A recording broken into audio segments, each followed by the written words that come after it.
is there, and he also the way he has connected with Mr. Netanyahu. That also speaks volumes of depth of the relationship, and I'm sure we are all looking for very positive outcomes, both in all kinds of fields: trade, defense, agriculture, medical, people to people connect.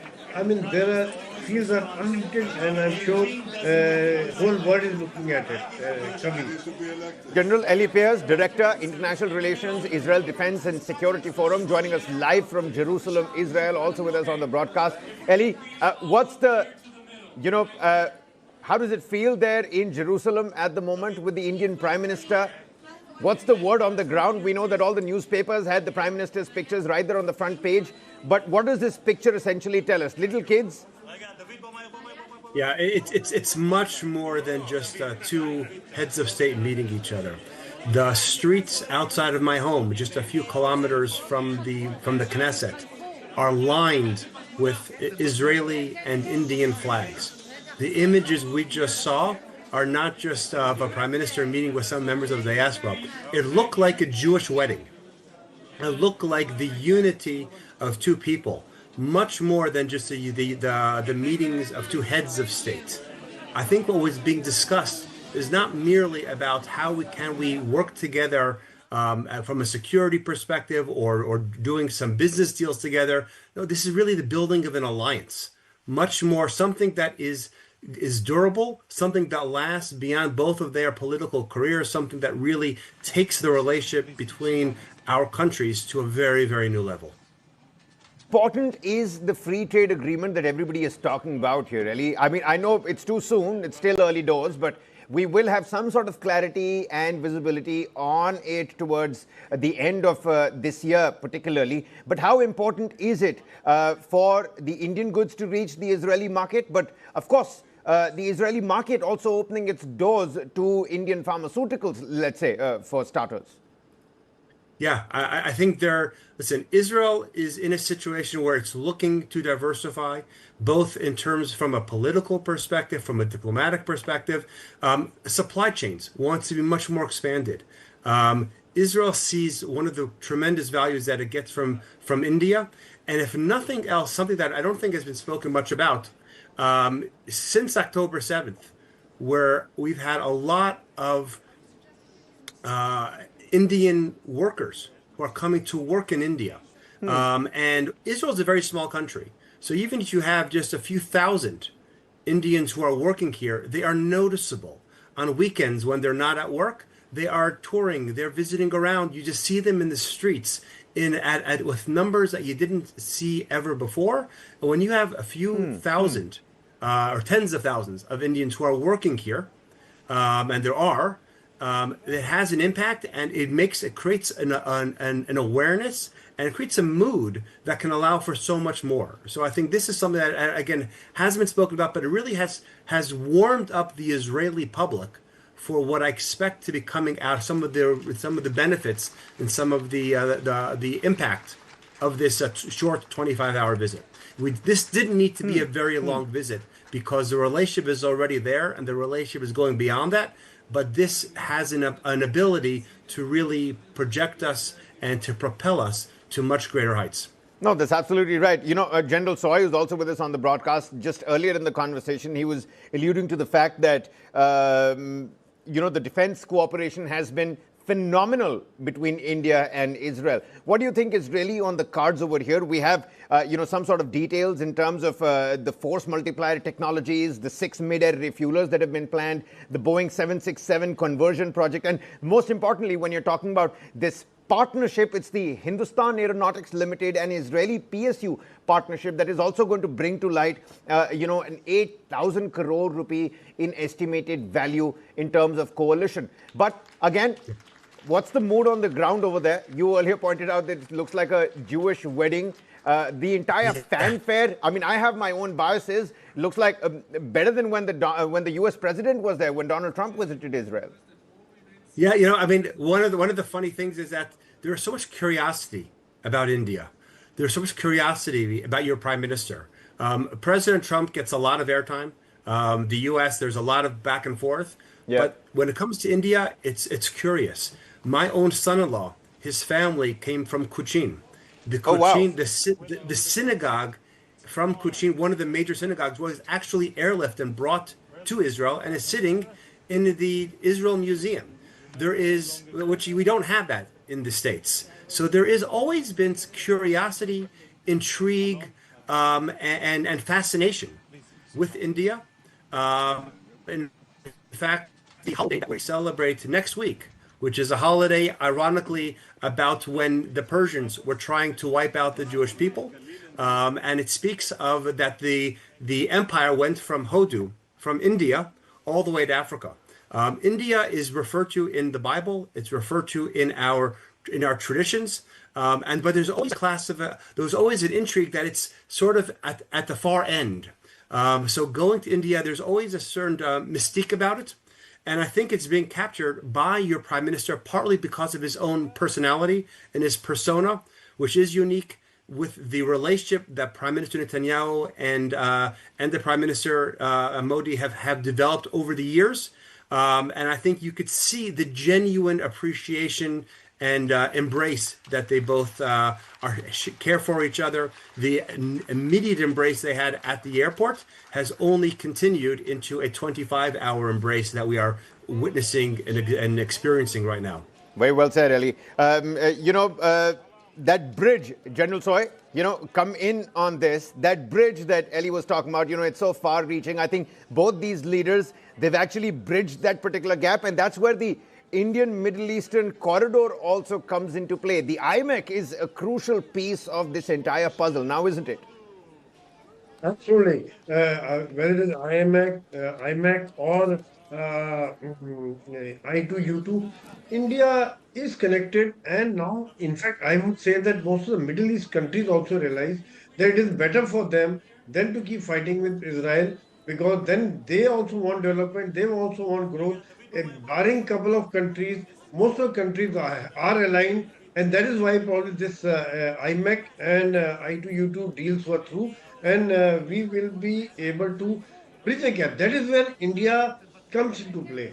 Everybody trusts India. India has because we are neutral, we are friends to Israel, we are friends to the most of the Middle East countries.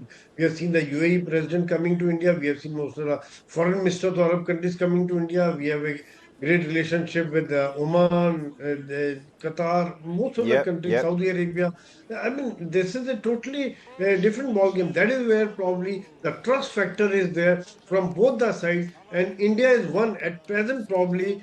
India is one everybody would be looking forward that how to solve the Iran crisis. Can India do something? That is another angle which can emerge. Kabir. Absolutely. Ellie, everybody was also talking about the hexagon of alliance. Can we throw some light on Yes. that as well? Because you see, the contours of the entire alliance is not very clear. We know that Prime Minister Netanyahu wants to tackle the radical axis of Shias, the radical axis of Sunnis. But if the Yep. contours are particularly militaristic, will India really take a part in that or not? That remains to be seen. But needless to say, the Modi Bibi Bonhami is there to grow. It's there to stay. So what do you have to say on that front, the hexagon of alliance? Yeah, Hexagon Alliance absolutely is something critical, but it's don't think of it only as weapons. It is exactly what your previous guest spoke about, the general spoke about. It talked about the I2U2, IMEC, energy independence, supply chains that work around other chokehold areas. It's demonstrating a strength of two countries that have strong militaries, have strong capabilities, and hopefully when they are together, they can create a very strong deterrence. And if they are threatened by either a Sunni or Shiite axis, that there is an ability to work together. And I think that really is what we're talking about. We're talking about even when Israel's talking about the kind of integration into both Israeli and Indian defense systems. We're not talking about just buying and selling weapons. That's a one-off. We're talking about really more integrating our defenses together in a way that benefits both, strengthens both, and makes it a force multiplier for both of our countries. Even though obviously Israel is a much smaller country, but there's a lot that we can contribute, and I think that's something that is being demonstrated by both the way that the country is recognizing Modi, but also the fact that we've had, I think, 7 Israeli ministers have traveled to India over the last year or so, demonstrating a tremendous amount of planning, integration, and really an expectation for how this will develop and grow. You know, the Prime Minister did want Benjamin Netanyahu, the Israeli Prime Minister, to come visit India. I think that plan could not, come to an end, come to a fruition. But you rightly pointed out all those ministers that have made their way to India. And we all know after, mandatory military training, a lot of Israelis do like to come and, kick their feet up and, really relax in India. Have you been to India yourself, Ali? I have not been to India. I look forward to going with my son-in-law and with other family members, but for sure, that's something that I definitely want to be doing. Yep. Unfortunately, a lot of our travel plans have been truncated over the last couple of years, but now we're looking forward to spreading our wings and being able to go to places that we haven't before. Well, we welcome you with folded hands. And once we're talking about the people-to-people ties, you spoke about how important they are and how crucial the Indian diaspora is. We know that 1 lakh Indian origin Jews are in Israel. 42,000 plus Indian nationals are working in Israel. Many of them Indian students, in the STEM fields, the really important fields. So when you're talking about Israel's own nation building, how crucial a role does this particular demographic play? It's very key. As Israel is seeing that for so long, Israel had looked only in one direction when it came to its international partners, and not that, and that was the U.S. And not that the U.S. is no longer the U.S. obviously is Israel's strongest and a strong partner, but there is not anything that contradicts that by embracing India more and more. And I think, as led by our leaders, by both Prime Minister Netanyahu and Prime Minister Modi, it's the rest of the country is following, very enthusiastic about that. And as I mentioned earlier, the amount of Indians who are here, the exposure to India and to Indians. I know the proliferation of Indian restaurants is growing here. I think there's a lot culturally which is happening, which I think will lead to tremendous opportunities in the future. Well, Indian food is known to tantalize taste buds across the globe. You know what? This is not just Shalom Modi. This is Shalom to a greater friendship. We're going to continue to keep talking about that. Ellie, do stay on with us. I need to get into a quick commercial breather. But on the other side, we'll talk about the billion voices that continue to echo in the Holy City and the Prime Minister's historic address to the Israeli Knesset. That's coming right on the other side. Don't go anywhere, ladies and gentlemen.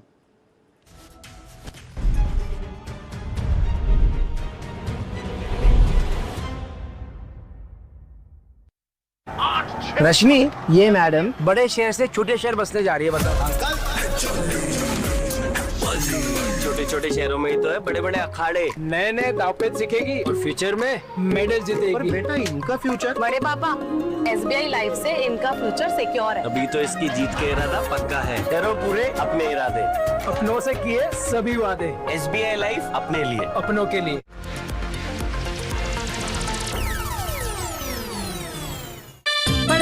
खेलता है, झूलता उछलता है, दौड़ता कभी कभी दौड़ कराता है, आगे आगे बढ़ता है इंडिया, अमूल दूध पीता है India.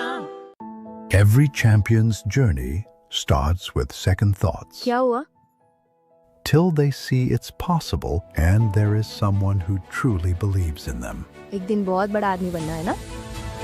Orchids, the international school, raising 85,000 champions across India. What you saw me on the field and off the field is like chalk and cheese. Is leadership acquired or leaders are born? No guts, no glory, no pain, no gain. My tendency is to go for magic, not for perfection. I never give up. I like to win. If you believe you can, you can. Just me being here, it's a statement. You define a concept called against all odds. You seem to be a destiny's child. When chips are down, the whole team could have looked up to you, said, Dada is still there. Every time, whether I scored 100 or a Sachin scored 100 or a Rahul scored 100 or a Sehwag scored 100, the scoreboard said India won. There is a quality about me, which is why perhaps people feel I'm a perfectionist, because I don't get tired easily. Let the kids know and the families know that one of the best ways to get a good education, go to a good school and a good college anywhere in the world is if you play a sport well. How would it be possible for a person, ordinary person, for me to know? Acting कर रहा है या ये सच कर रहा है? ये जो बात. I'm not a very good actor in real life. Real life मेरे चेहरे पे दिख जाता है झूठ बोल रही है. In Germany, the biggest newspaper was written on the first page. This is a finishing from Lothar Matthäus' career, and this was motivate me. I was literally on my phone at home, and they're like, "Oh, we have the results. We suggest that you remove your breast." And I'm like, "Wait, what?"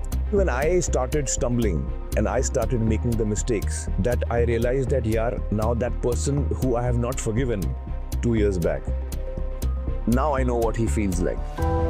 Very important understanding of life, that you will only get opportunities if you're good. And if you're not good, don't expect opportunities. The best example I could ever give is Abraham Lincoln, losing every election he ever had till he won the presidency. You know, I actually have the feeling that my life hasn't started yet. We all have two lives. The second one begins the day we realize that we only have one life. Wow.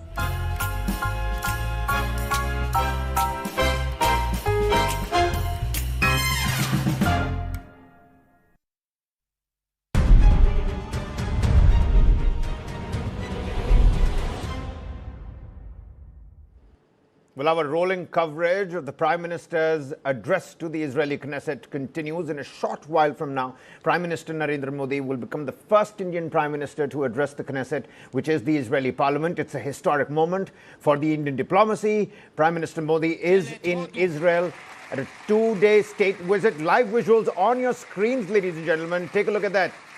The Prime Minister being welcomed inside the inner sanctum to a rapturous applause, escorted by Amir Rohana, the Knesset Speaker.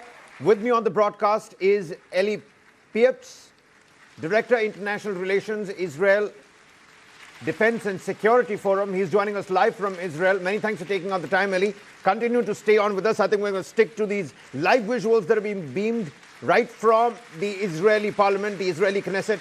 This is, needless to say, a historic moment for the growing bonhomie between these two nations, the strategic partnership that is further going to be strengthened now that the Prime Minister is there, that Eli has already alluded to the warm embrace between these two leaders. The order of the speakers is as such: Amir Rohana, the Knesset Speaker, to begin the proceedings. You'll have Benjamin Netanyahu, the Israeli Prime Minister, next. Yair Lapid, Leader of Opposition, will take the helm next, and then all the spotlight on the Prime Minister Narendra Modi. לכבוד ראש ממשלת הודו, מר נרנדרה מודי.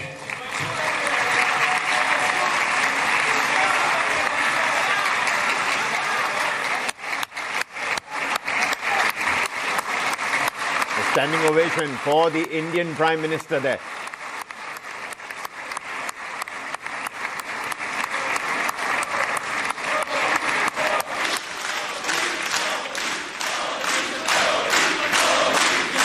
Wow, chants of Modi inside the Israeli Knesset.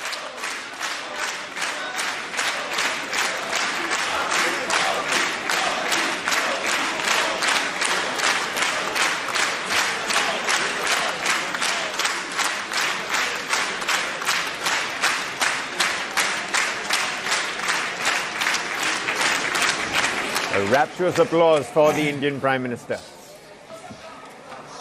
ראש הממשלה, חבר הכנסת בנימין נתניהו ורעייתו שרה.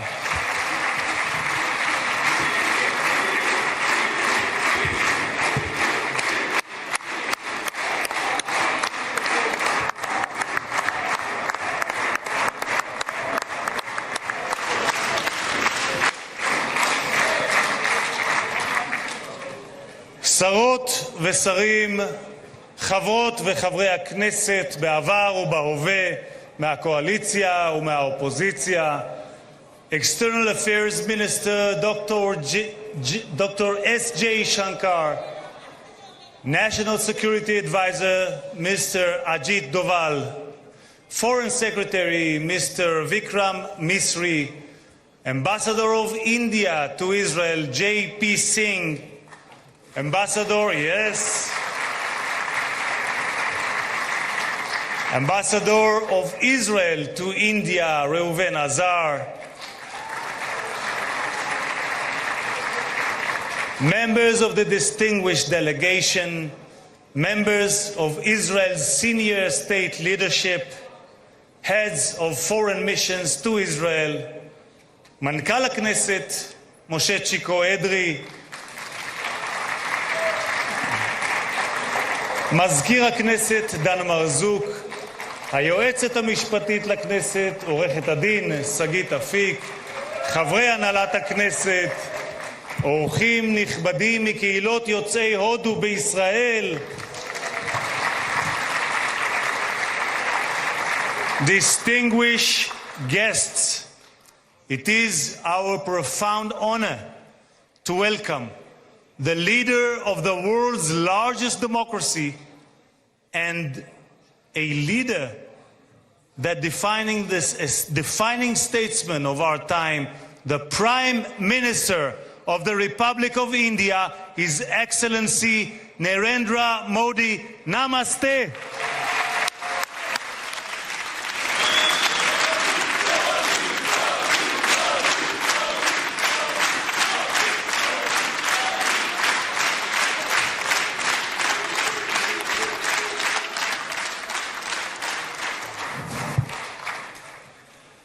For Prime Minister Modi, leadership is not merely the administration of a state, but the inspiration of a nation, a huge nation. Guided by that conviction, he has transformed India. He reshaped the landscape in public health, industry, agriculture, and infrastructure. He ignited a digital revolution and drove historic advances in economic improvement and inclusion. He made India the fastest growing major economy on earth, lifting hundreds of millions of lives. In doing so, he gave new meaning to the words Jai Hind, long live India.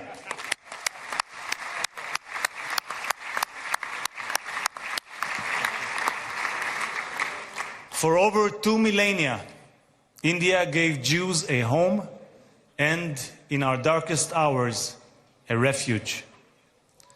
India's ancient Jewish communities helped build this land and this country and continue to enrich it with India's culture, cuisine, and warmth.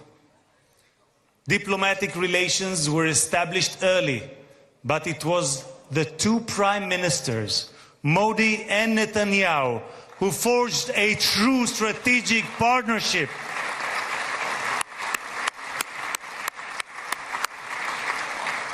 In 2017, our guest made history as the first Prime Minister of India to visit Israel. I was honored at Prime Minister Netanyahu's invitation to meet him as a Knesset freshman. Today, it is my great privilege as Speaker of the Knesset to welcome him as the first Prime Minister of India to address the Knesset and to make history once again. Thank you, Prime Minister Modi.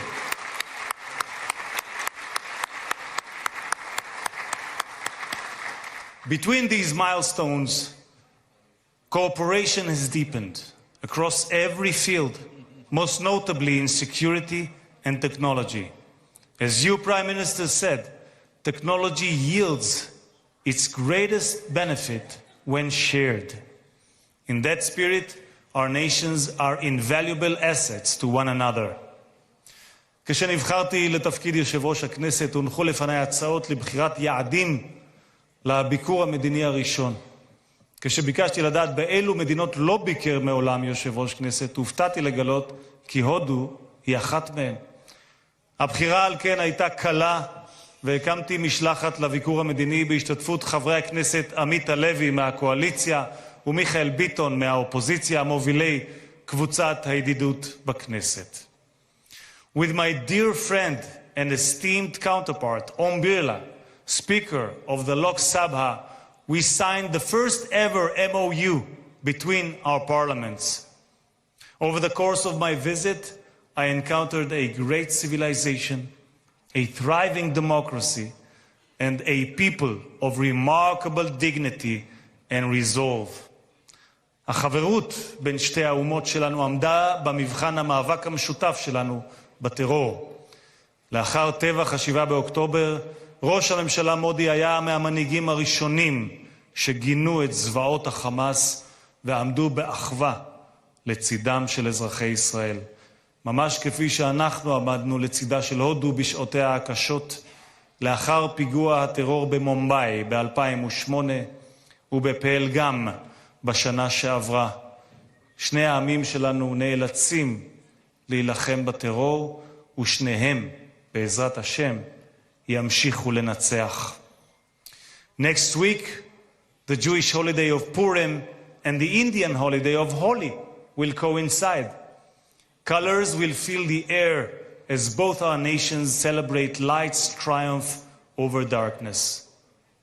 Both our peoples will proclaim the same timeless truth. Hope always prevails. Prime Minister, you are, as King David was, both statesman and poet. In your poem, Ash, Hope, you describe it as a flame that bursts forth to sear the darkness with its might. That flame burns in the Psalms of King David too. Kaveh el Adonai, chazek ve'yametz libecha, kaveh el Adonai. Hope in the Lord, be strong and let your heart take courage. Hope in the Lord. Our national anthem is called Hatikva, the hope. Mr. Prime Minister, you have called the India-Israel relationship a partnership of hope. From Hatikva to Asha, hope is the hallmark of our bond. Since last night, Prime Minister, the Knesset building has been illuminated in the colors of India. May the light that unites Jerusalem and New Delhi illuminate our nation's future. Mr. Prime Minister, a Jerusalem main apka swagate, Knesset main apka swagate. Welcome to Jerusalem. Welcome to the Knesset.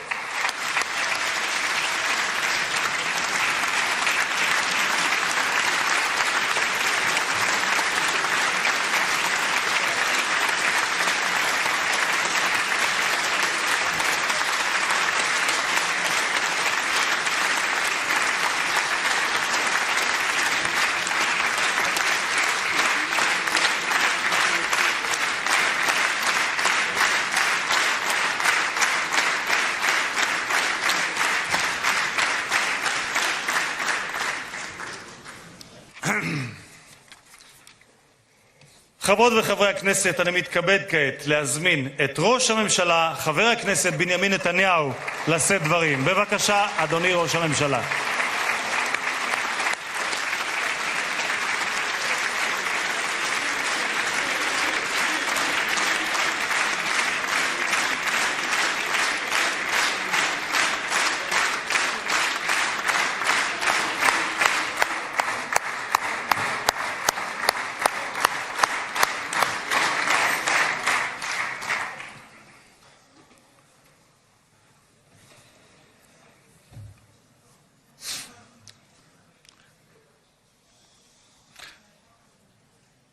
אדוני היושב-ראש, חברות וחברי הכנסת, you know, heads of state, prime ministers, they come to the Knesset We greet them warmly, and it's always an exciting moment. For all of us, and for me too. But I have to tell you, Narendra, my dear friend, I am deeply, deeply moved by your visit here today, because I have to be diplomatic. I will not rank it, because I'll get into trouble. But I've never been more moved than by your visit here with us, a great friend of Israel, a great champion of the Indian-Israeli alliance, and a great leader on the world stage. Welcome to Jerusalem, my dear friend, Prime Minister Narendra Modi, and your distinguished delegation. Welcome to Jerusalem. Now, I said, Narendra, my dear friend, these are not just words. I would almost venture to say, more than a friend, a brother. In many ways, brothers. Now, when you were last here, we, the two of us, were in the Mediterranean coast, and I said, why don't we take off our shoes and go into the water, which we wanted to purify, and we did, with Israeli technology. So, with all deference to our Christian friends, they said we didn't wade in the water, we walked on water. That's not true. We didn't walk on water, but we did perform miracles since then. Because what we have done is we've doubled our trade, tripled our cooperation, quadrupled our understandings in ways that I cannot begin to describe. And in some ways, probably shouldn't describe. But it's been a wondrous friendship, both personally, between the two of us, and between our two countries and our two peoples. You know, earlier today, my wife Sarah and I greeted you in the airport, and just as you came down the steps, we embraced each other. Because Prime Minister Modi's personal embrace is something special. It's called the Modi hug. It's well known around the world. And when you hug someone closely, truly, you know it's not an act, it's a real thing. It's called the Modi hug. So I want to return the hug here too from every single one of the Knesset members. And it's not only an indication of the personal relations, of the personal friendship between us, but it really reflects the warmth of the tie between our two peoples. Now, India, as you know, India is a gigantic power of almost 1.5 billion people. Israel is somewhat smaller, somewhat. But Israel is gigantic too. It's a gigantic power, gigantic in spirit, gigantic in deed, capable of performing miracles.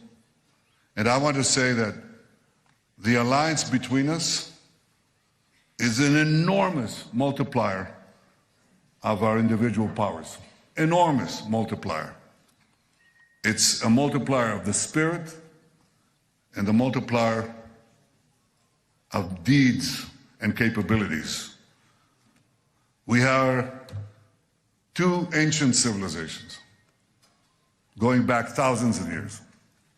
And if you look at where human civilization developed on the planet, it developed in a few places. And chief among them, the Indus Valley and the Jordan Valley. These are the places where enormous things developed, enormous spiritual things, conceptual things, matters of the heart, matters of the mind, matters of morality. We're two ancient civilizations, and we had to go through the voyage of time, the odyssey of time, with so many trials and tribulations, and yet 80 years ago we emerged, the two of us, from British rule, almost 80 years, almost at the same time, achieved our independence. We share so many common interests. We're two democracies. You're a gigantic democracy, but Israel is also, think about what we had to do, what we had to go through, and how we maintained our democracy against challenges that I believe few countries, if any, have faced. We are now deepening our deep bond, את הברית החזקה האסטרטגית הגלויה שיצרנו. יצרנו ברית גלויה. ולא פחות מזה,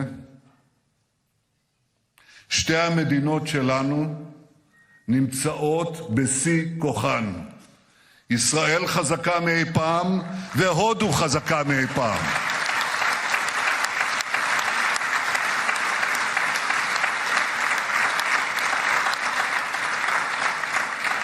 אמרתי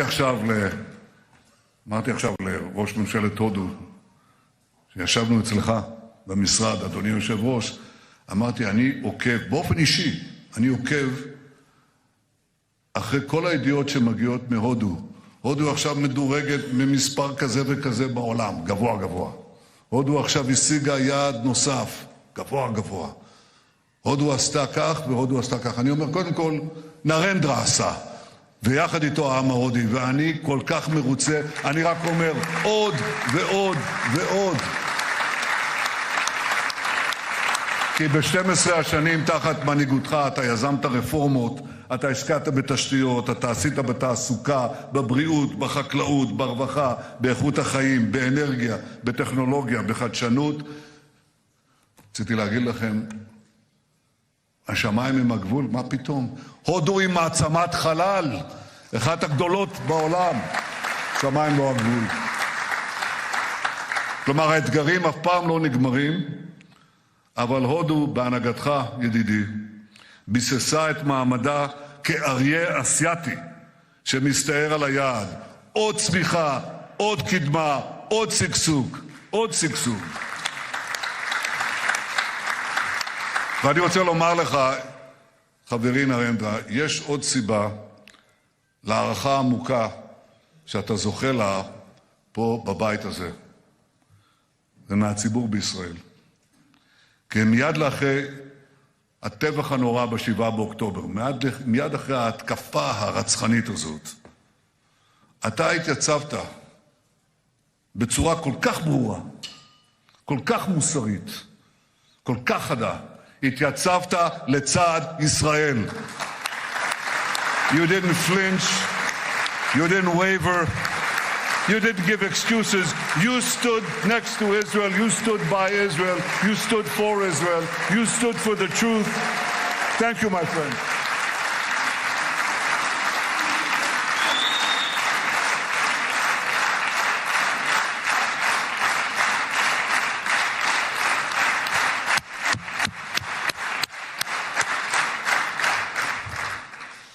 אנחנו אף פעם לא נשכח זאת. אנחנו יודעים מול מה אנחנו התייצבנו. אבל רבים בעולם, אולי בסימפתיה רגעית, ראשונית, שכחו מהר מאוד. ישראל מתייצבת, ניצבה ומתייצבת, בחזית של הציוויליזציה מול האסלאם הקיצוני. ובסיס האם של האסלאם הקיצוני הוא המזרח התיכון. אבל הלבה שפולט הר הגעש של הקנאות הזאת, הלבה הזאת מתפשטת במהירות לכל יבשת, לכל מדינה. הודו כמו ישראל ידע פיגועי טרור קשים שגבו את חייהם של חפים מפשע, כשרעייתי שרה ואני ביקרנו במומבאי, היינו באותו מלון מפורסם שבו הייתה התקפה הרצחנית הזאת, ומשם הלכנו כמה מטרים למרכז חב"ד, ששם טרוריסטים מתועבים רצחו את הזוג, שני הורים צעירים של הילד מוישי. ומי הציל את מוישי? מי שהצילה את מוישי הייתה האומנת ההודית שלו. גם את זה לא נשכח אף פעם.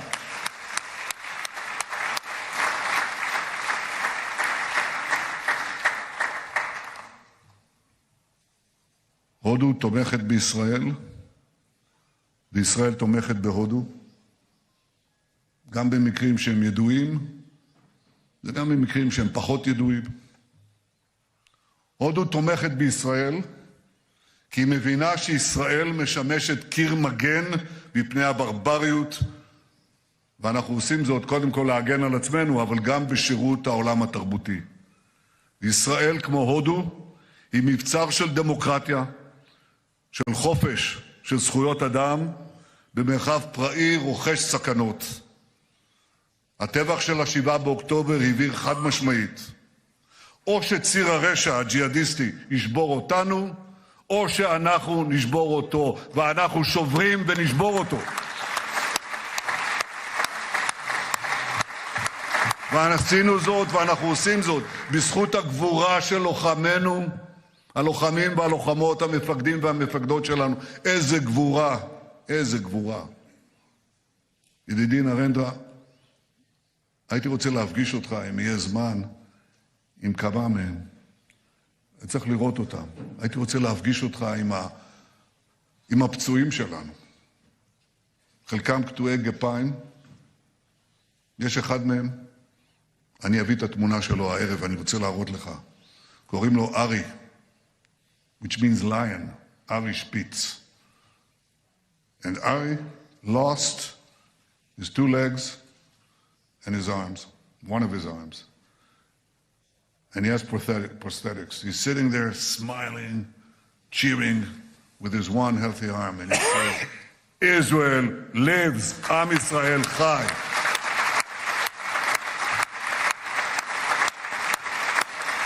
בזכות הגבורה של לוחמינו, בזכות ההחלטות המושכלות והאמיצות שקיבלה ממשלת ישראל שפרוסה פה לפניך, בזכות העמידה האיתנה של אזרחינו, בזכות כל אלה הכינו את אויבינו שוק על ירך ב7 חזיתות של מלחמת התקומה.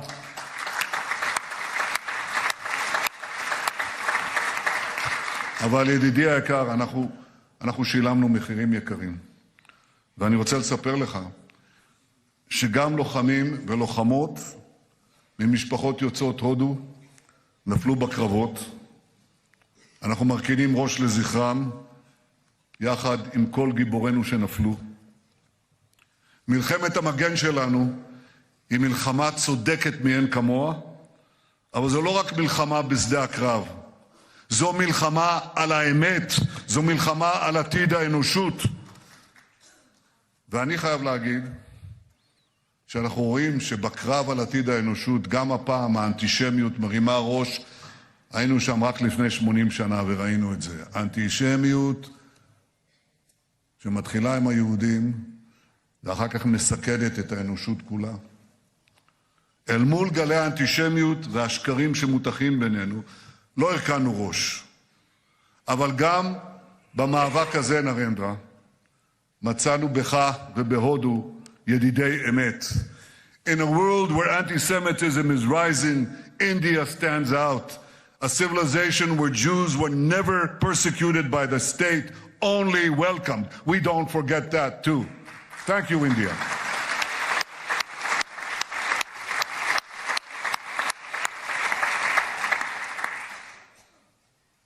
נרנדרה, ידידי ראש ממשלת הודו, מול האסלאם הקיצוני שמאיים על האנושות כולה ועל המדינות החופשיות, נבנה יחד ברית ברזל. ברית של מדינות שדוגלות במתינות, בקדמה, בכבוד האדם, בכבוד הדדי. ברית של מדינות שמקדשות את החיים ושמוכנות להילחם נגד אלה שסוגדות למוות ורוצות להחזיר אותנו אל הברבריות האפלה של ימי הביניים. בשבוע הבא אנחנו נחגוג את חג הפורים, והעם היהודי יקרא את מגילת אסתר מתוך התנ"ך. הודו מוזכרת שם, כפי שאמרת יושב ראש, בתיאור ממלכת פרס ומדי הקדומה, שכדברי המגילה הסתרה מהודו עד כוש. קהילות יהודיות התקיימו במשך הדורות בהודו. מאז שזכינו בעצמאותנו, רבבות יהודים ילידי הודו באו לישראל, ולאחרונה החלטנו בממשלה לעלות לארץ חלק מקהילת בני המנשה בהודו. פגשנו את הנציגים שלהם, ילדים חמודים, ואחד מההורים אמר לי, אנחנו לא בני מנשה, אנחנו בני ישראל, נכון מאוד, והם עולים ארצה מתוך רצונם להיקלט במדינתנו. כי הכמיהה לציון, הכמיהה לארץ ישראל, עומדת בלב החזון הציוני. את זה הבינו כמה מגדולי הרוח של הודו, שהתייחסו לציונות בראשית דרכה באהדה גדולה. ביניהם היה המשורר הדגול טגור. טגור זכה בפרס נובל לספרות עוד לפני מלחמת העולם הראשונה. במהלכו, מלחמת העולם הראשונה, I know you know this, but I want to make sure that everyone knows this. In the First World War, when we were still under Ottoman occupation, those who helped us liberate this country, the British Army, in which there were Jewish fighters, including Jabotinsky, with the 1st Jewish Battalion, but also brave Iranian soldiers and commanders who fought like lions in the battle against Haifa for the liberation of Haifa. The forces were pushed back, and who stormed forward, gave their lives? Indian commanders. We never forget that too. They gave their lives for us.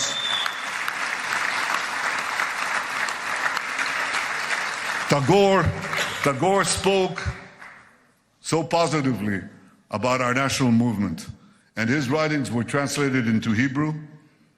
היו מי שישבו את דמותו, עטורת הזקן הלבן, לנביאי ישראל.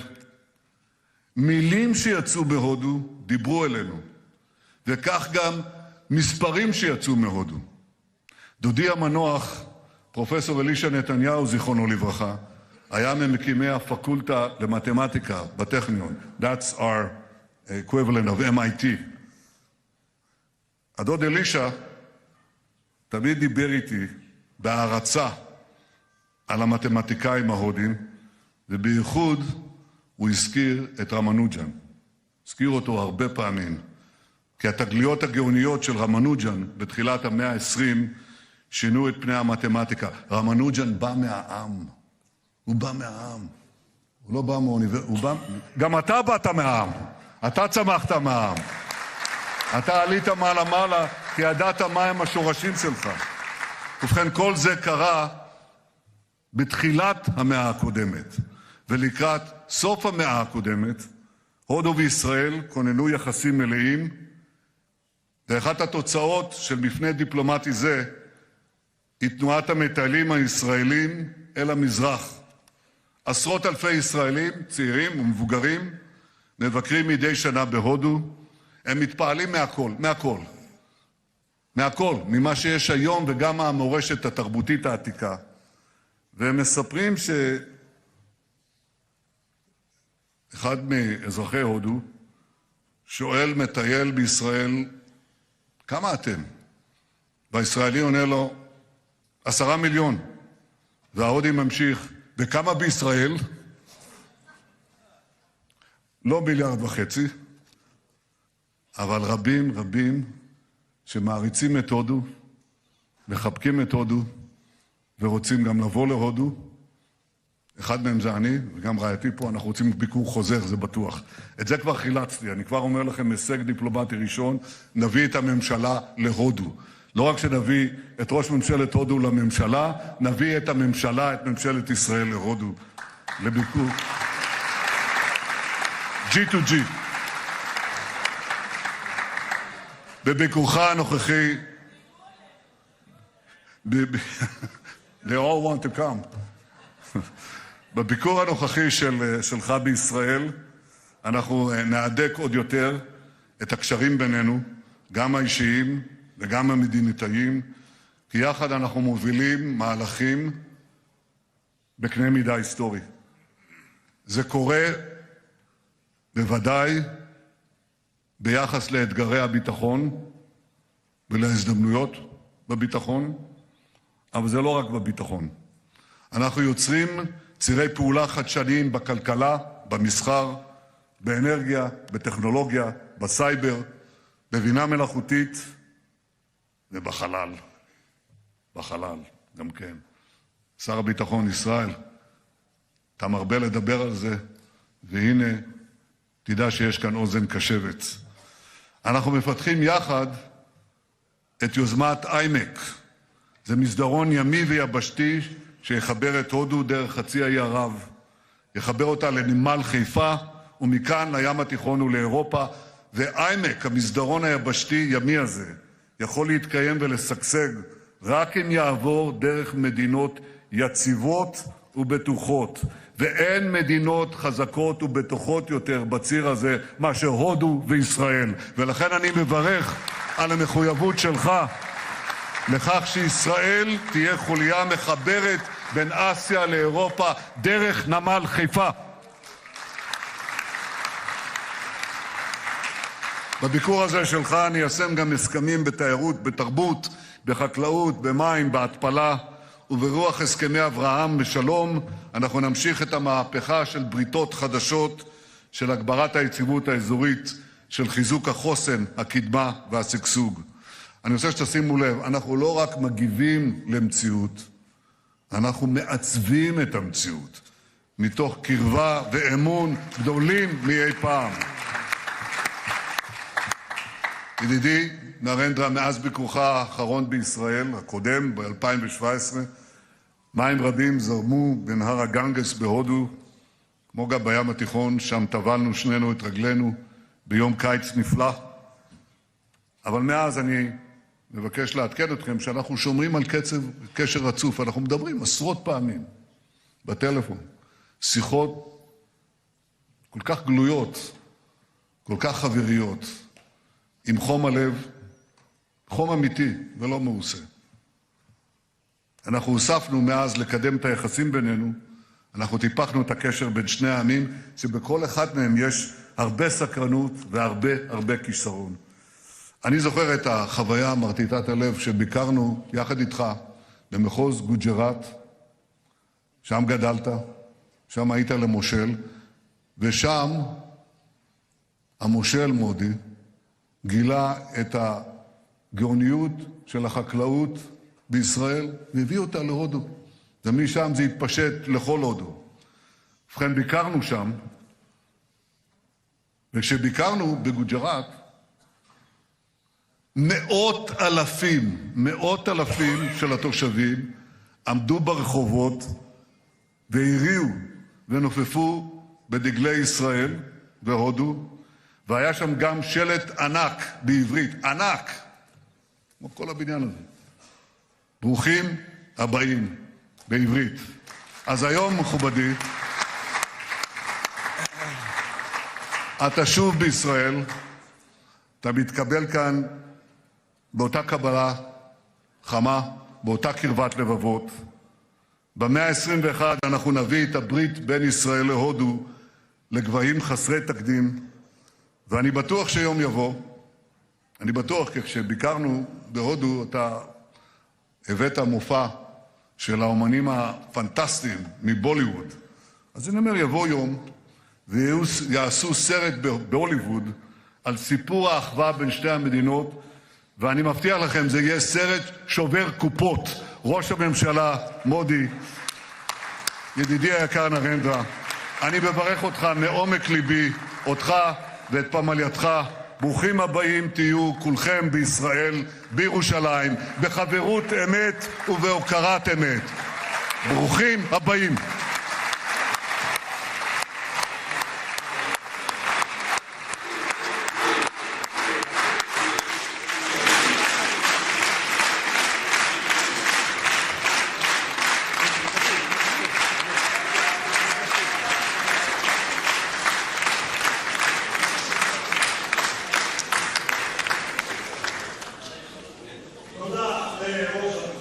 ראש הממשלה, ואני מזמין כעת את ראש האופוזיציה, חבר הכנסת יאיר לפיד, לשאת דברים, בבקשה.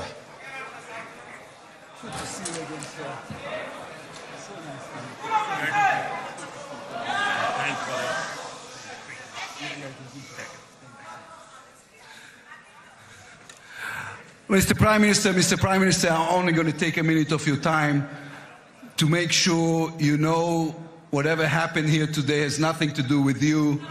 The entire state of Israel. Let's try and not make things worse.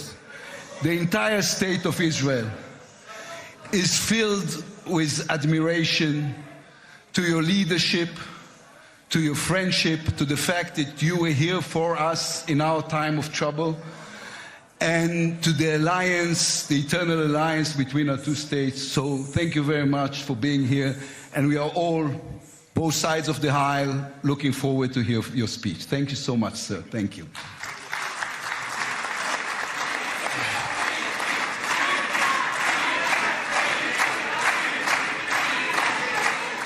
אני מתכבד, חברות וחברי הכנסת, אני מתכבד כעת להזמין את ראש ממשלת הודו, מר נרנדרה מודי, לשאת דברים. בבקשה.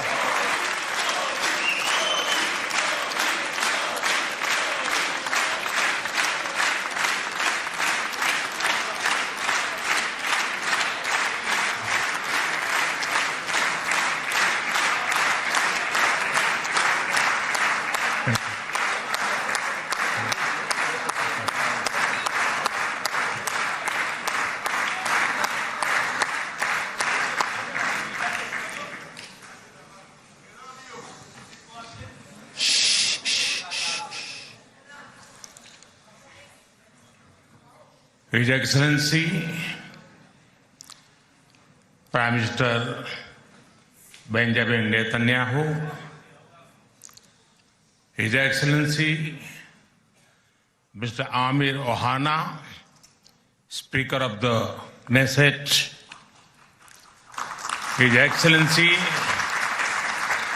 Mr. Yair Lapid, Leader of the Opposition, Honorable members of the Knesset, my dear sisters and brothers, Shalom.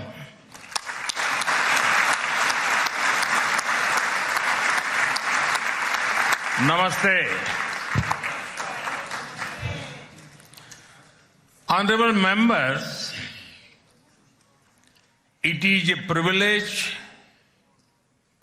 and an honor for me to stand before this distinguished House. I do so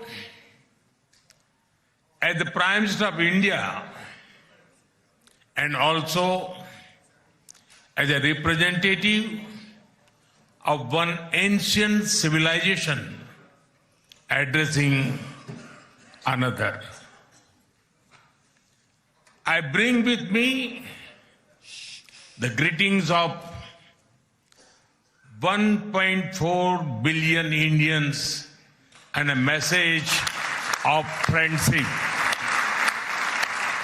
respect, and partnership. I thank you, Mr. Speaker, for your kind invitation and for your wonderful gesture of lighting up the Knesset in Indian colors. Your visit to India 3 years ago was the first by a Speaker of the Knesset. And thanks to you, I'm the first Prime Minister of India to address this August gathering.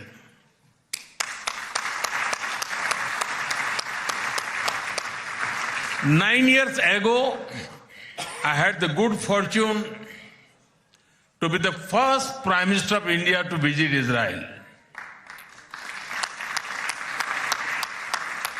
And I'm very happy to be here again, returning to a land to which I've always felt drawn. After all, I was born on the same day that India formally recognized Israel, September 17, 1950.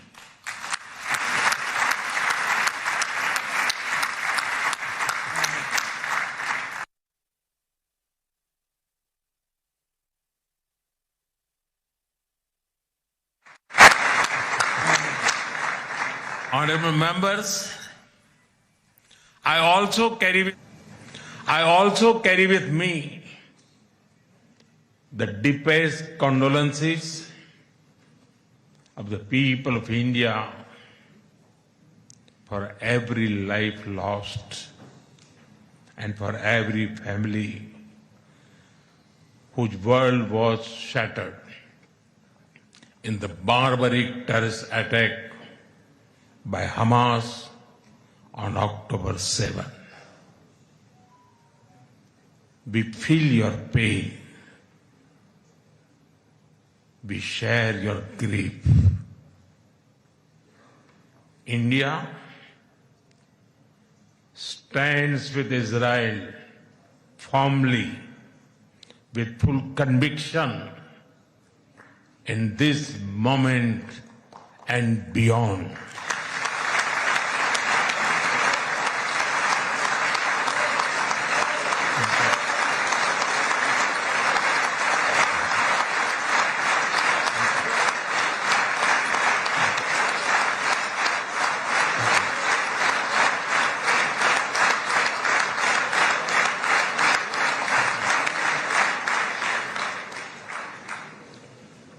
No cause can justify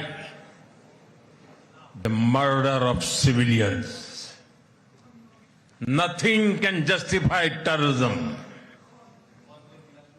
India has also endured the pain of terrorism for a long time.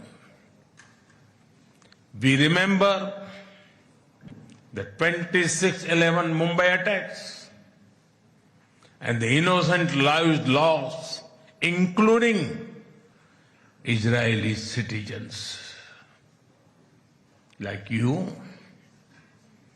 we have consistent and uncompromising policy of zero tolerance for terrorism with no double standards.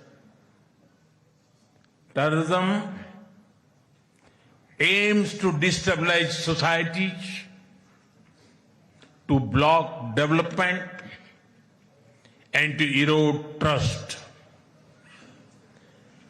Countering terrorism requires sustained and coordinated global action because terror anywhere threatens peace everywhere. That is why India supports all efforts that contribute to durable peace and regional stability.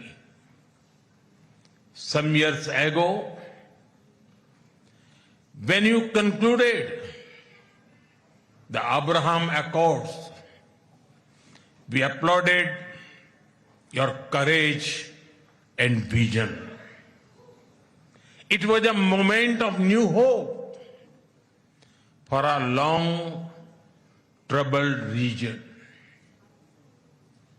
Since then, the situation has changed significantly. The path is even more challenging. Yet, it is important to sustain that hope. The Gaza Peace Initiative that was endorsed by the UN Security Council offers a pathway. India has expressed its firm support for the initiative. We believe that it holds the promise of a just and durable peace for all the people of the region, including by addressing the Palestine issue. Let all our efforts be guided by wisdom, courage, and humanity. The road to peace is not always easy, but India joins you and the world for dialogue, peace, and stability in this region. Honorable members, in India, there is a great admiration for Israel's resolve, courage, and achievements. Long before we related to each other as modern states, we were linked by ties that go back more than 2,000 years. The book of Esther refers to India as Hodu. The Talmud records trade with India in ancient times. Jewish merchants traveled across sea routes that connected the Mediterranean with the Indian Ocean. They came seeking opportunity and dignity. And in India, they became one of us. Jewish communities have lived in India without fear of persecution or discrimination. They have preserved their faith and participated fully in society. That record is a source of pride for us. Honorable members, the Bene Israel of Maharashtra, the Kochini Jews of Kerala, the Baghdadi Jews of Kolkata and Mumbai, and the Bene Menashe of the Northeast have enriched India. In my home state, Gujarat, there is a school set up by a Bene Israeli family, Mr. and Mrs. Best. It is an excellent school, and of course, it is called the Best School.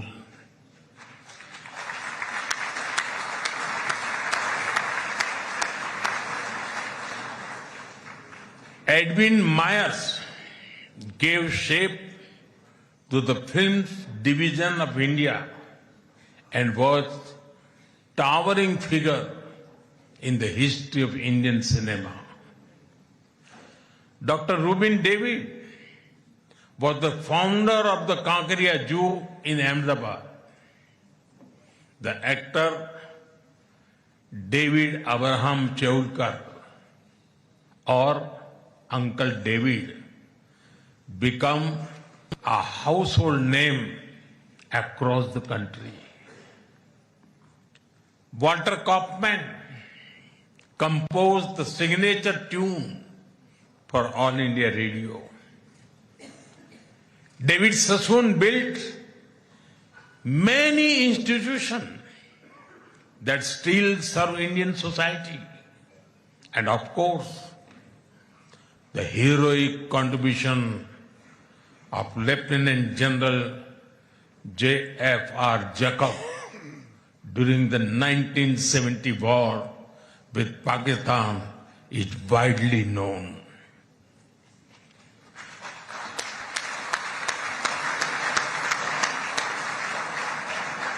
I had the honor of working closely with him after his retirement. We discussed India-Israel relations among many other things over many cups of tea. There have been countless others whose contributions are woven into India's rich fabric of life. Honorable members, there was movement from India to Israel too, when many Indian Jews migrated to Israel in the mid-20th century. Today, a vibrant Indian origin Jewish community lives here. They are contributed to the building of modern Israel in laboratories and hospitals, in classrooms, and also on the battlefield. They hold firmly that Israel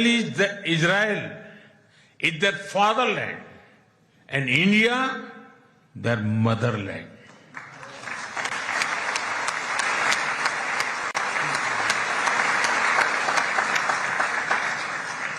We are proud of them.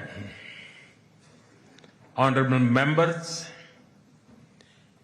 India's connection to this land is also written in blood and sacrifice. During the First World War, more than 4,000 Indian soldiers laid down their lives in this region.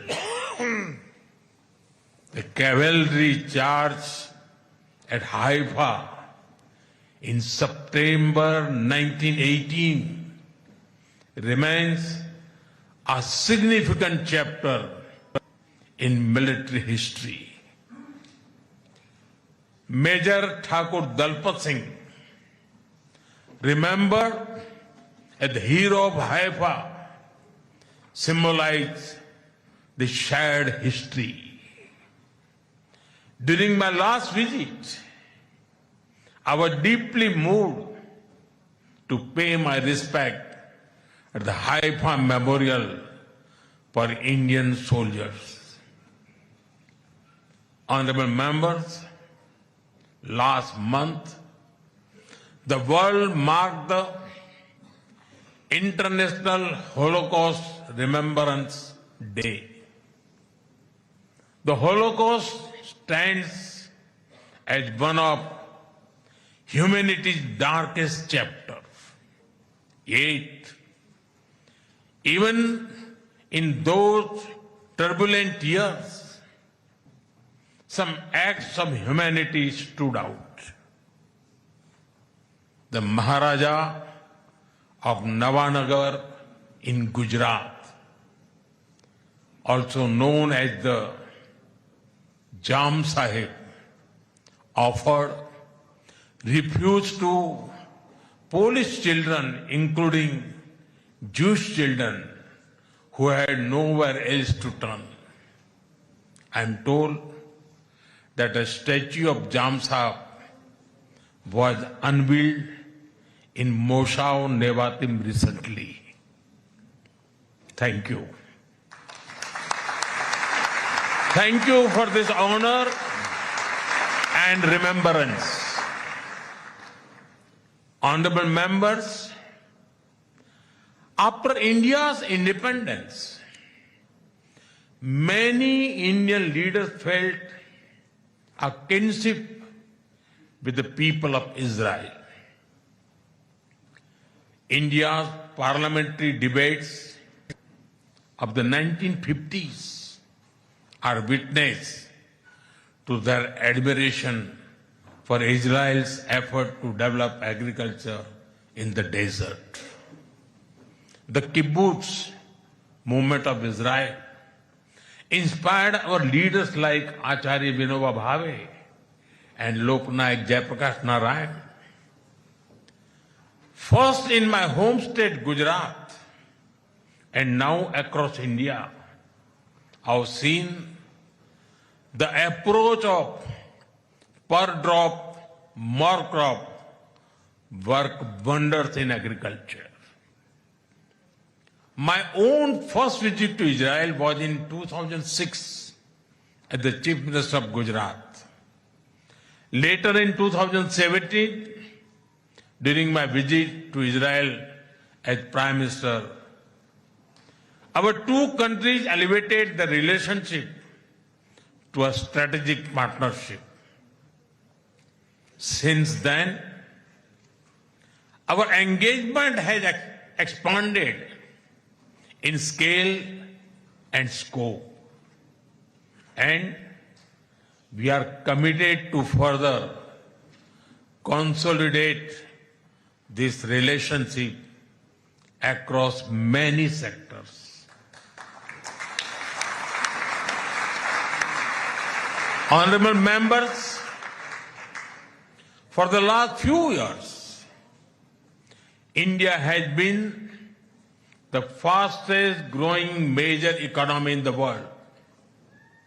Soon, we will be among the top 3 economies globally.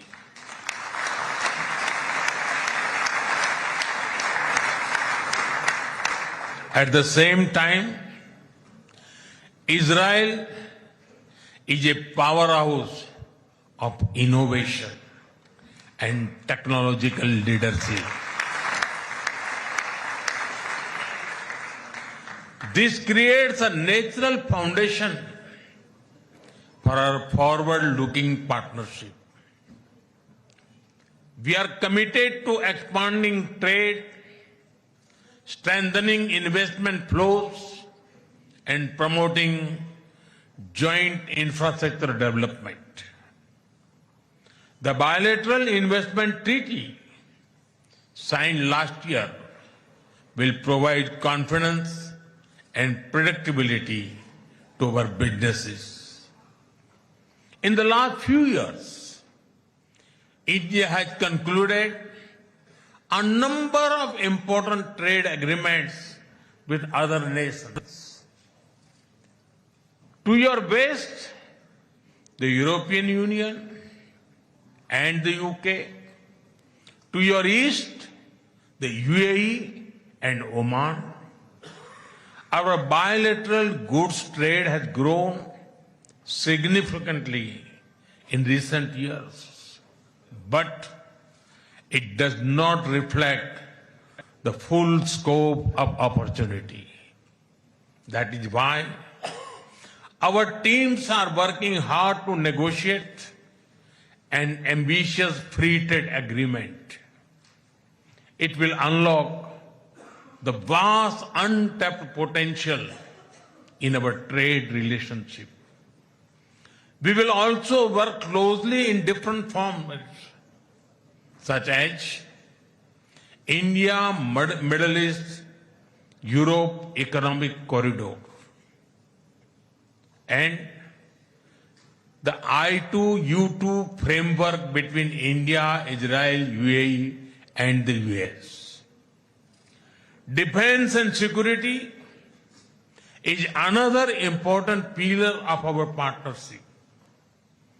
In November last year, we signed an MOU on defense cooperation.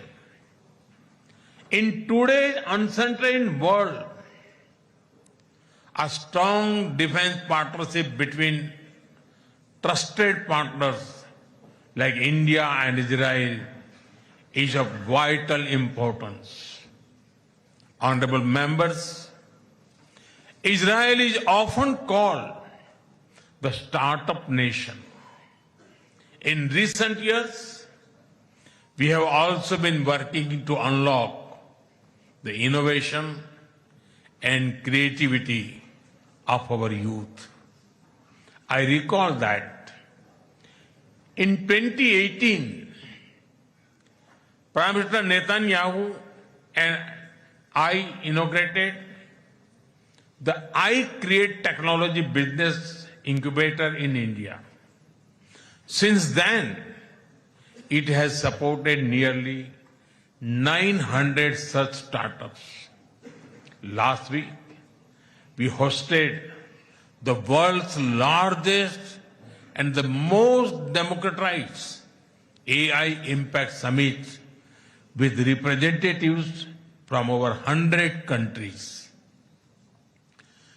Our aspirational spirit aligns naturally with Israel's innovation ecosystem. I see a lot of synergies in areas such as quantum technologies, semiconductors, and artificial intelligence. We are also working with Israel on creating cross-border financial linkages using our digital public infrastructure. Honorable members, I mentioned how inspiring we found Israel's agricultural miracle in desert. Israeli expertise in precision irrigation and water management has already transformed agricultural practices in India. Together, we have established 43 centers of excellence across India that have provided training to more than 500,000 farmers. We should now set an ambitious goal to expanding to 100 centers to benefit millions of farmers and fishermen. Honorable members, at the heart of the India-Israel partnership are the ties between our peoples. When I first visited Israel in 2006, there were a handful of yoga centers in Israel. Today, yoga seems to be practiced in almost every neighborhood. I am told that interest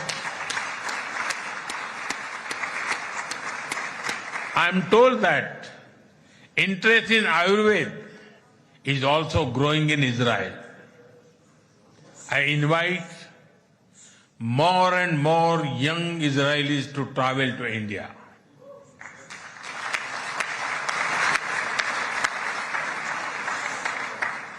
They will witness the dynamism of our society and experience what holistic wellness can do for the body and the mind. I'm happy to inform this August House that the Indian Parliament has set up a parliamentary friendship group for Israel. I invite you all to visit India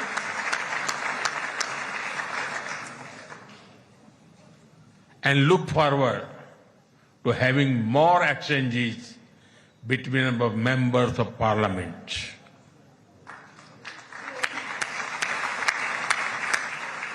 I am aware that Indian caregivers and skilled workers in Israel contribute immensely to families and communities.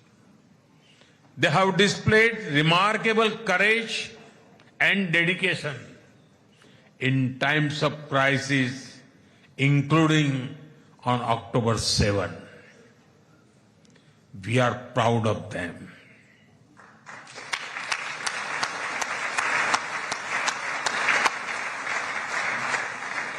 As the Jewish teachings reminds us, whoever saves one life saves the entire world.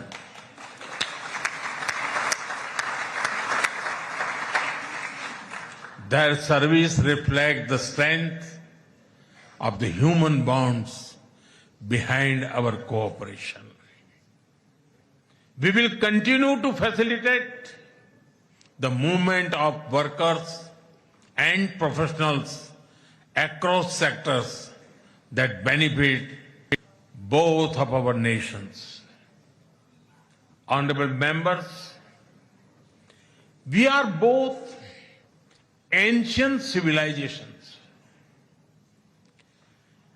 and it is perhaps no surprise that our civilizational traditions also reveal philosophical parallels.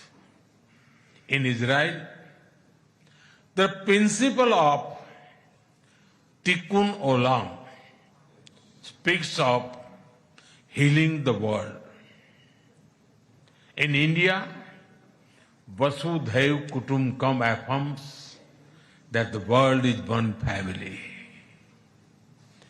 Both ideas extend responsibility beyond immediate boundaries. They ask societies to act with compassion and moral courage. Judaism emphasizes halakha, guiding everyday conduct through law and practice. Hindu philosophy speaks of dharma, the moral order that shapes duty and right action. In both traditions, ethical life is lived through action and faith is expressed through conduct. There is an enduring similarity in our festivals as well. You celebrate Hanukkah with the warm glow of candles. Around the same time, we celebrate Diwali, the festival of lights, with the gentle radiance of lamps. Soon, India will celebrate the festival of Holi, filled with happiness and color. And around the same time, Israel will also celebrate Purim with enthusiasm and joy.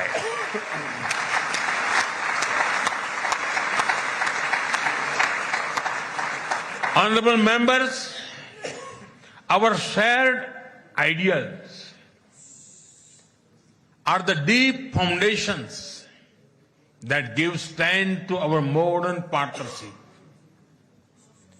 We are democracies shaped by history and focus on the future. Our partnership is grounded in shared experience and shared aspirations. Our strong partnership not only serves national interests, but also contributes to global stability and prosperity. Let us ensure that the friendship between India and Israel remains a source of strength in an uncertain world. Am Israel Khai.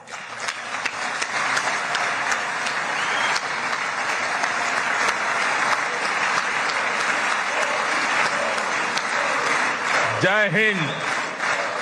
Thank you.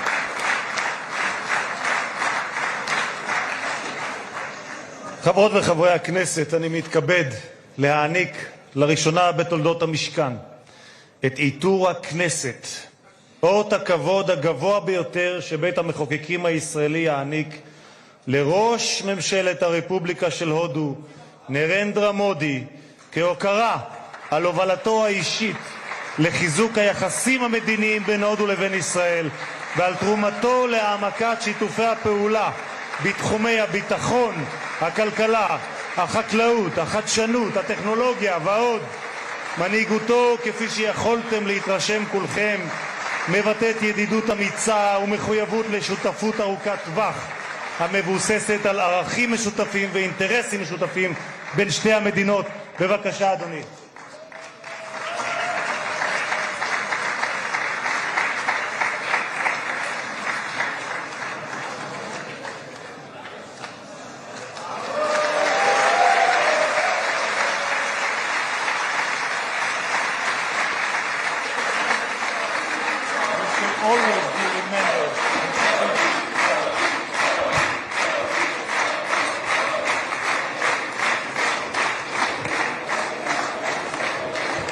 כבוד יושב ראש הכנסת וכבוד ראש ממשלת הודו.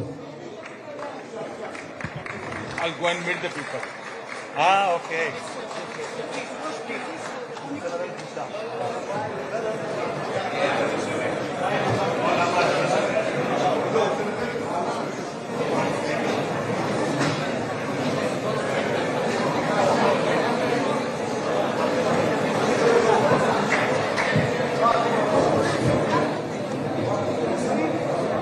They're receiving the highest civilian honors in Israel. He's really the first Prime Minister to be addressing the קהל נכבד, אנא יישארו במקומותיכם. His first visit in 2017 was historic, and now in 2026, indeed, Prime Minister Narendra Modi trying to bridge strong ties in defense and trade, various sectors, while remember at the same time also condemning the strikes in Gaza and the occupation in West Bank. So here India playing it very strategic, and Prime Minister Modi's visit there to Israel showing that the bond with Israel remains, but India will not stand with terror or war.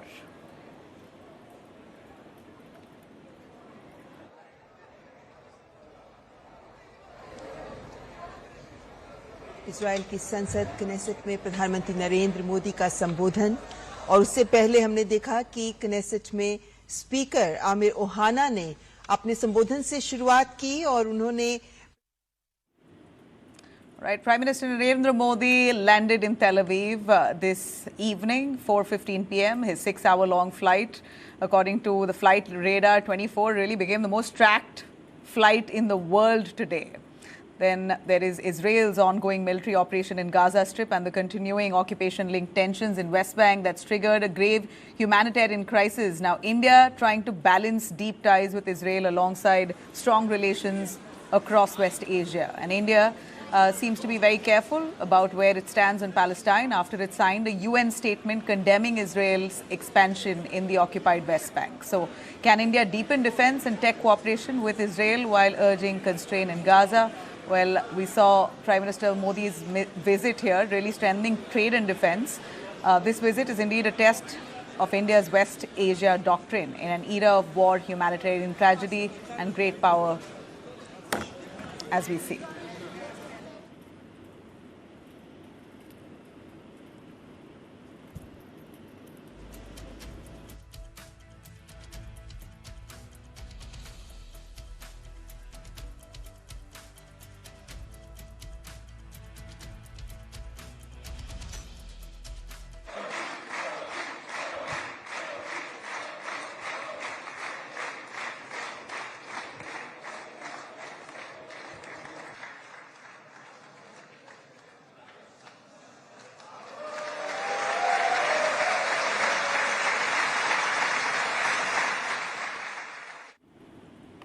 All right, let's take you through all our stories on Day to Night. The NCERT textbook that seems to be revised, now going back from where it started.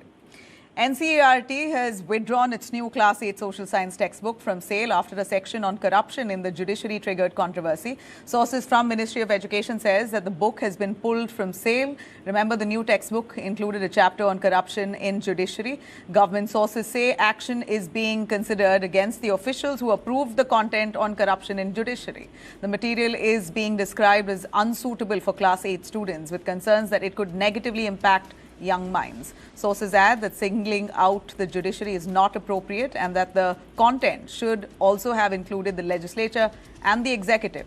The government's responses come after the Supreme Court of India expressed grave concern and sadness over the reference of the judiciary and its and in a way calling it corrupt, with members of the judiciary saying with members of the judiciary said to be perturbed by the mention of corruption in those textbooks. Chief Justice Surya Kant said that the court will not allow the institution to be defamed and that the matter has been taken up suo motu.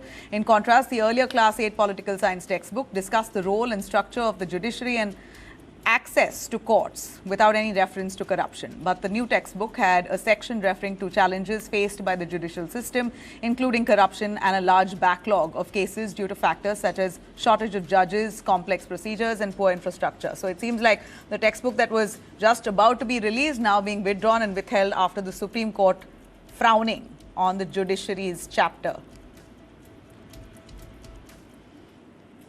Now, if you're planning a college admission this year, then here's an important alert for you. Ahead of the admission season, the University Grants Commission has released its updated list of fake universities operating across India as of February 2026. A total of 32 institutions across 12 states and union territories have been flagged as unauthorized, with Delhi recording the highest number of fake universities, 12 of them, followed by Uttar Pradesh. Following this list, UGC has issued a clear warning to students and parents. Degrees awarded by these institutions carry no legal validity and cannot be used for jobs, government services, or admission to higher education programs. Students have been urged to verify the recognition status of institutions before taking admission. The Commission has stated that these institutions are not recognized by either the central government or any state government.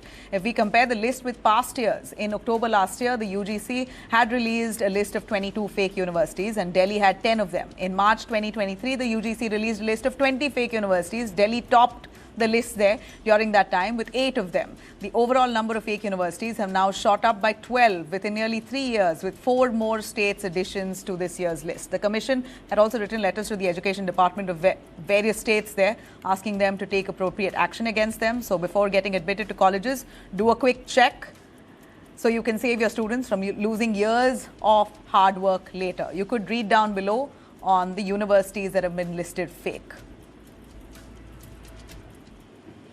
What began as a trap for a relatively small bribe escalated into one of the biggest anti-corruption operations in Odisha. A 30,000 bribe trap that led to the officers to seize nearly 4 crores in cash during their raids on the Deputy Director of Mining Department by Odisha Vigilance. Dababrata Mohanty, Deputy Director of Mines, Kathak Circle, was caught while allegedly accepting 30,000 rupees bribe from a licensed coal trader. Vigilance officials say the money was demanded in exchange for allowing a smooth operation of the trader's coal depot and granting permission for coal transportation. The bribe amount was recovered and seized at the spot. Officials then say that they circled back to his offices and home and found crores of rupees unaccounted for cash that was recovered from one of his flats. That's the visual there in Bhubaneswar. After the arrest, simultaneous searches were carried out at Mohanty's flat in Bhubaneswar, his ancestral home in Badrak district, and his office chamber in Kathak. During the searches there, officials have recovered nearly 1.2 lakh in cash from his office drawer. And during his personal search, investigators say preliminary findings point to disproportionate assets, including a 2-story residential house that he's bought spread over 2,400 square feet in Bhubaneswar, and around 130 grams of gold that they recovered. Odisha vigilance officials have termed the seizure the biggest in the agency's history.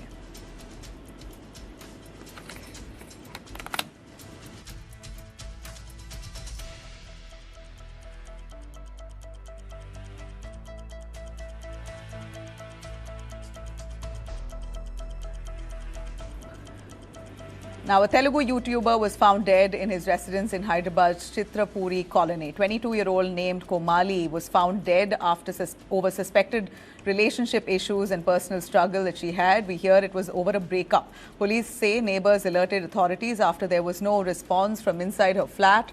On the night before her death, Komali sent a message to her mother in Kuwait, who then informed her friends. When there was no response from Komali, neighbors contacted the police the next morning. Police entered the flat and found Komali hanging from a ceiling fan. Police have said Komali left behind a suicide note. In the note, she wrote about loving someone who was not willing to stay with her without really naming the person. Clearly shows that it was over a breakup. During the investigation, police questioned a young man from the same colony. He told the police that Komali had proposed to him earlier and that he had rejected her. Based on the note and statements recorded so far, police suspect the case is linked to one-sided love. However, reports also indicate that Komali had been in a relationship for nearly 3 years with a software employee, and the couple recently had an argument over marriage. Police say the investigation is ongoing now. All angles are being examined. If you or someone are struggling emotionally, then please do reach out to a trusted person or seek professional help. You're not alone in this.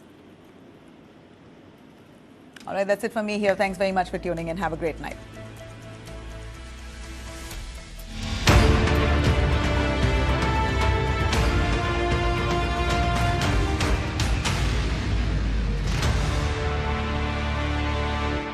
Every champion's journey starts with second thoughts. क्या हुआ?